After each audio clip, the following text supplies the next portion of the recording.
Naina Kapoor thought her $5,000 modeling contract in Dubai was her big break, but it became a deadly trap. Arav D'Souza, a former classmate, secretly orchestrated the scheme while Rafik Mirza, a mysterious figure with a tattoo, carried out the plan. What began as a dream ended in horror when Naina was found dead in a suitcase, exposing a chilling network of lies, deceit, and cross-border crime. Naina Kapoor had always believed her life would change the moment someone important noticed her work. Growing up in a small apartment in suburban Mumbai, she spent most of her time sketching outfits on scraps of paper, watching online runway shows, and experimenting with designs using old clothes.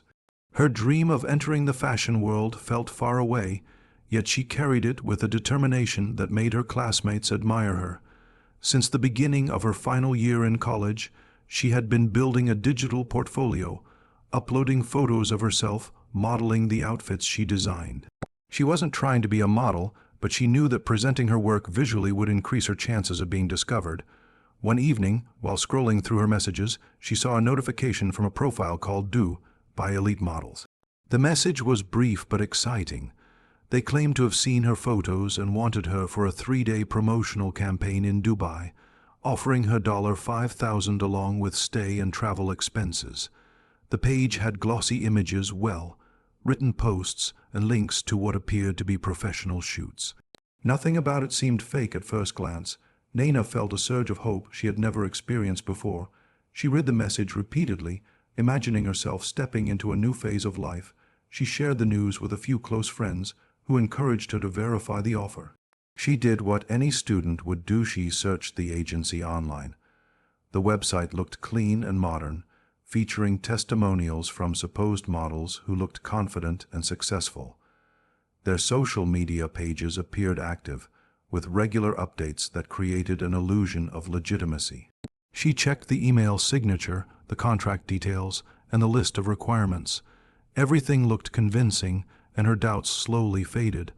Over the next few days, her excitement only grew. She began gathering outfits she thought she might need for the shoot. She rechecked her passport, completed the online visa process as instructed by the agency, and prepared a folder with her college ID, portfolio samples, and the digital contract. She even practiced poses in front of her mirror, smiling at how everything seemed to be falling into place. Her parents were hesitant at first. They had heard stories about unsafe opportunities abroad, but Naina showed them the pages, the emails, and the contract. The setup looked so polished that even they felt reassured, though a quiet worry stayed in their hearts. Her mother helped her pack, while her father booked a cab to the airport. The night before her flight, Naina barely slept.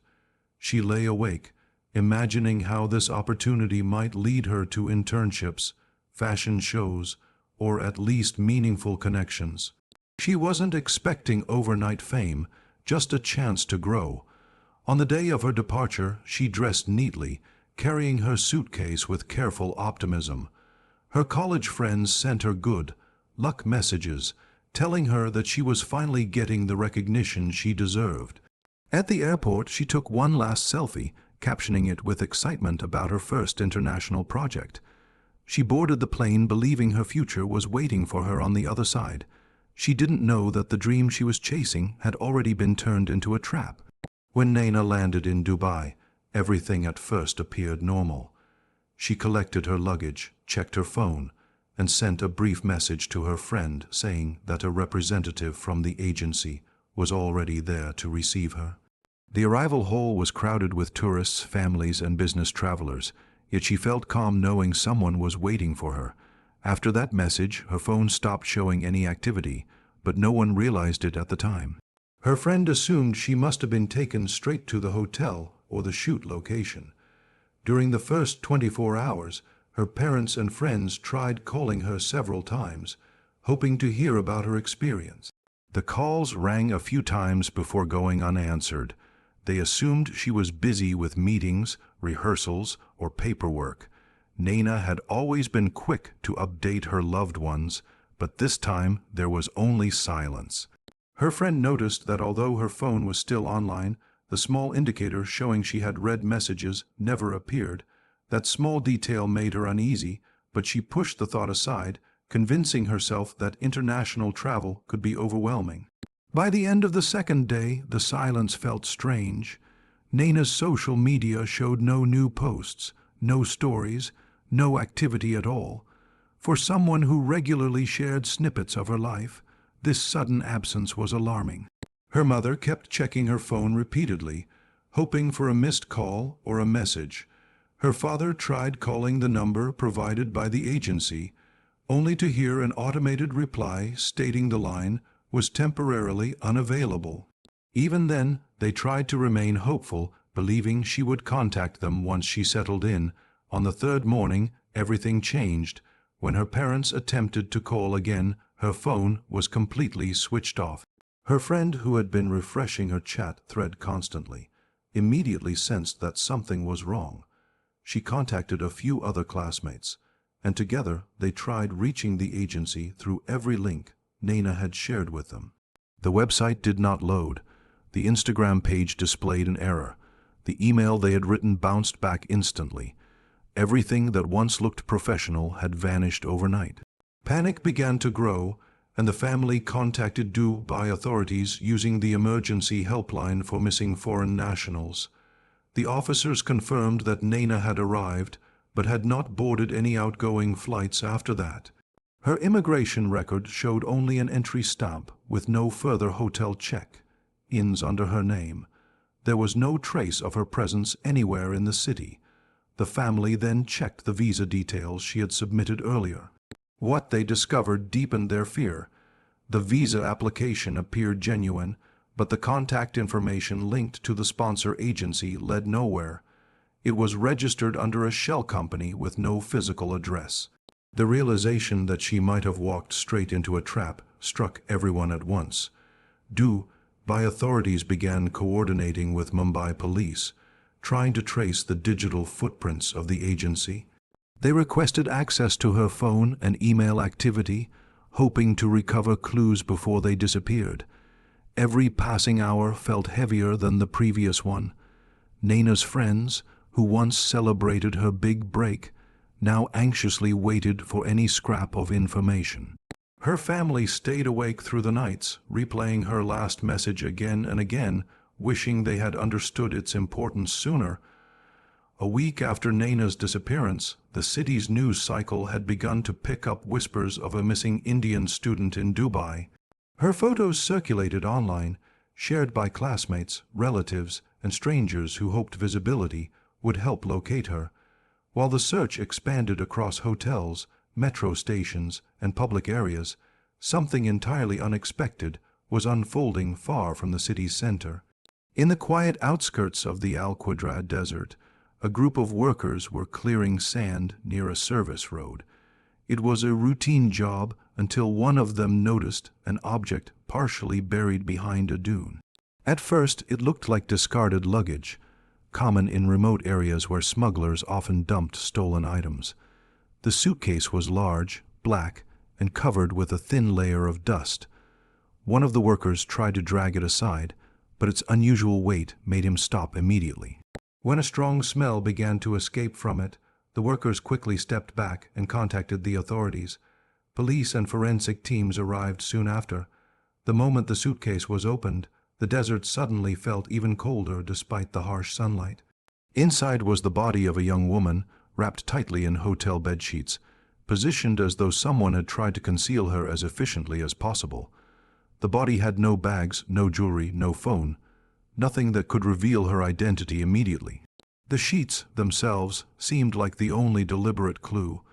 The investigators transported the suitcase and its contents to the forensic unit. Fingerprint analysis began at once, and by evening, a match was confirmed. It was Naina. The discovery was devastating, but also raised countless questions. How had she ended up so far from the city? Who had transported her there? And why were her belongings missing, except for one item found stuck to the inner lining of the suitcase, a torn luggage tag from a mid-range hotel in Dara. The luggage tag quickly became the most significant breakthrough. It wasn't intact, but the partial hotel logo and barcode were enough for the police to identify which hotel it belonged to. Investigators traced it to a room that had been booked under a non-local name 3 days earlier. This discovery led them straight to CCTV review. The footage showed Naina entering the hotel lobby with a man who carried her suitcase. She appeared calm, walking slightly behind him. The man wore a baseball cap pulled low over his face and a mask that hid most of his features. The hotel camera caught him only briefly, but one detail stood out: a tattoo on his wrist shaped like a broken chain. It was the only visible feature the investigators could work with.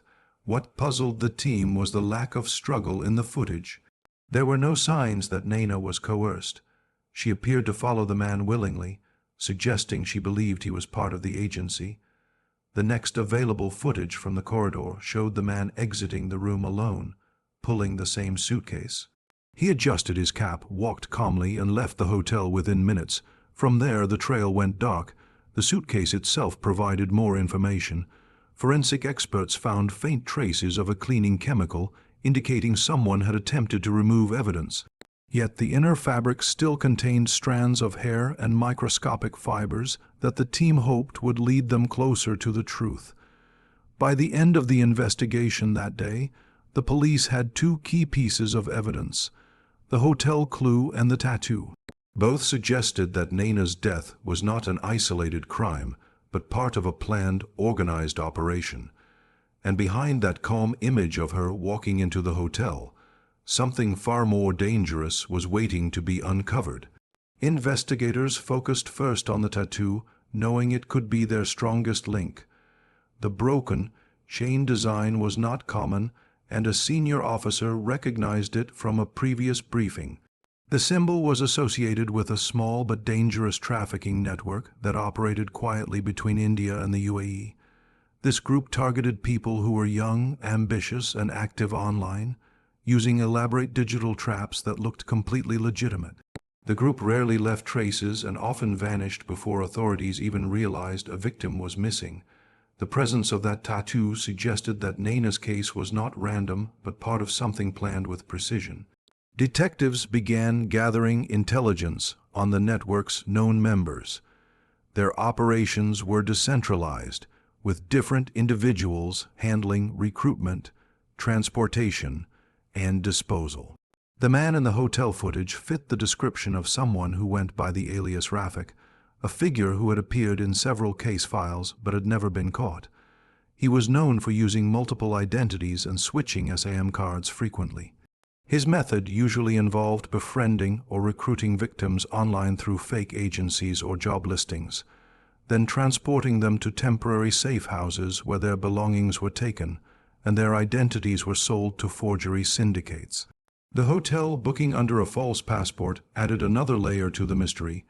The passport belonged to a man who had died in a construction accident years earlier, indicating that the trafficking group had access to classified files and forged documents. Investigators raided an apartment rented under the same fake name, hoping to find Rafik or at least evidence of his activity. When they arrived, the apartment was empty, as if it had been cleared only hours earlier. Inside the apartment were piles of women's belongings: purses, scarves, ID holders, and cosmetics. There were multiple prepaid SAM cards scattered across a table, alongside 2 laptops that had been wiped clean. A drawer contained printed contracts for various fake agencies, all with different names but matching formatting. One of these contracts was identical to the one Naina had received. It became clear that this was the base where the digital traps were created and managed. The apartment's most chilling discovery was a small notebook containing first names, social media links, and brief notes about potential targets. Many names had been crossed out, and investigators feared what that implied. Naina's name appeared on the list, underlined twice, with the note "Trusts quickly, eager for opportunities." That description matched her perfectly, revealing how thoroughly the traffickers studied their victims. The team then tracked activity from the Wi-Fi router found in the apartment. The logs showed communication between Dubai and an IP address located in Mumbai. This indicated that someone in India had been coordinating or supplying information to Rafik's group. That discovery widened the investigation, turning it from a local criminal case into a cross-border hunt. Meanwhile, digital forensic experts analyzed the hotel CCTV footage in enhanced detail. They managed to confirm that the suitcase Rafik carried out was the same one found in the desert. They also found a brief moment where he used his left hand to adjust his mask, revealing a burn mark near his thumb. This small detail helped narrow down the list of suspects connected to the broken chain tattoo. As the Dubai authorities connected more dots, the picture grew clearer but more disturbing.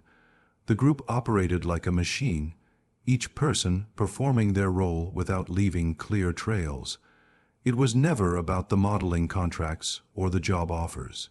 Those were merely tools to attract victims who would trust too easily and question too little.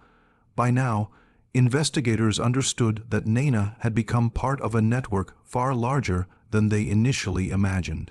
They knew they had uncovered the structure, but had not yet reached the person who designed the trap. And until that individual was identified, the case felt like chasing shadows that changed shape every time they came close.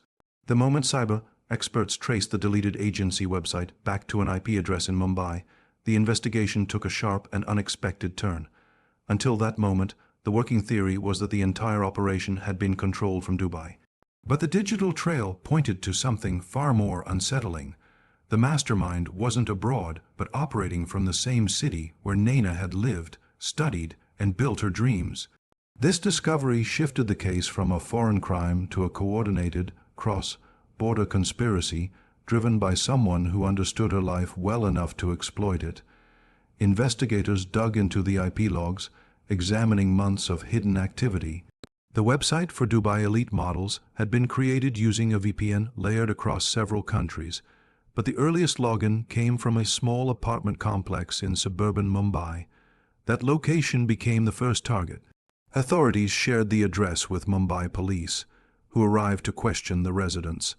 Among the names listed was Arav D'Souza, a former classmate of Naina's from her early college days. He wasn't someone she had stayed close to, but classmates remembered him as ambitious, competitive, and quietly resentful when others received recognition. When investigators pulled up his social media, something clicked. Arav had skills in graphic design and web developments, skills capable of building convincing agency websites and marketing pages. His online behavior showed patterns of creating temporary profiles and deleting them quickly, a practice common among scammers who want to erase digital footprints. Further checks revealed that Arav had left India a week before Naina's trip, flying to Nepal on a short-term visa. This timing was too precise to be coincidence. Cyber experts continued to analyze the now-vanished website and found that the account used for hosting had been accessed repeatedly from two locations, the Mumbai address and an internet cafe in Old Dubai. The Dubai logins aligned with the days leading up to Naina's arrival. This was enough evidence to classify Arav as more than just a person of interest. He had effectively monitored every step of the plan, ensuring the illusion of legitimacy stayed intact until it was too late. Meanwhile, Dubai investigators reviewed additional footage from the airport terminal. In the background of Naina's arrival video, another figure could be seen, someone wearing a cap and mask, keeping distance but subtly watching her. Adjusting the angles and enhancing the frames revealed a familiar detail, the same burn mark seen earlier in the hotel footage. However, what surprised investigators even more was that this person met Rafik briefly near the exit the same day. This confirmed that Arav and Rafik had been in contact. As the evidence connected them more tightly, officers in Nepal moved quickly. Arav was detained while attempting to travel to India by land, thinking he could slip through without raising suspicion. When questioned, he initially denied everything, but his devices told a different story. Chats recovered from encrypted folders showed clear communication with Rafik, messages discussing travel schedules, victim profiles, and amounts to be paid once identities were sold. The biggest twist of the case came when investigators uncovered Arav's motive. It wasn't just money. Notes in his laptop revealed a deeper resentment toward peers who gained opportunities he believed he deserved. For him, Creating fake agencies had become a way to feel powerful, and victims were merely entries in a list he used to feed his ego and earn side money from trafficking networks. Even after Arav was arrested, Rafik managed to escape, slipping out of due by using yet another forged identity. His disappearance left a dark gap in the case, proof that the trafficking chain was still active. But the exposure of their network led authorities in both countries to tighten verification rules for international job offers and model recruitment. Naina's story became a tragic reminder that ambition can be manipulated by those who know how to disguise danger as opportunity. Her case, though resolved partially, continued to warn thousands of students about the hidden threats behind perfect-looking offers. She never got the chance to live the future she imagined, but her story forced a system to improve, ensuring others would question the things she trusted too easily.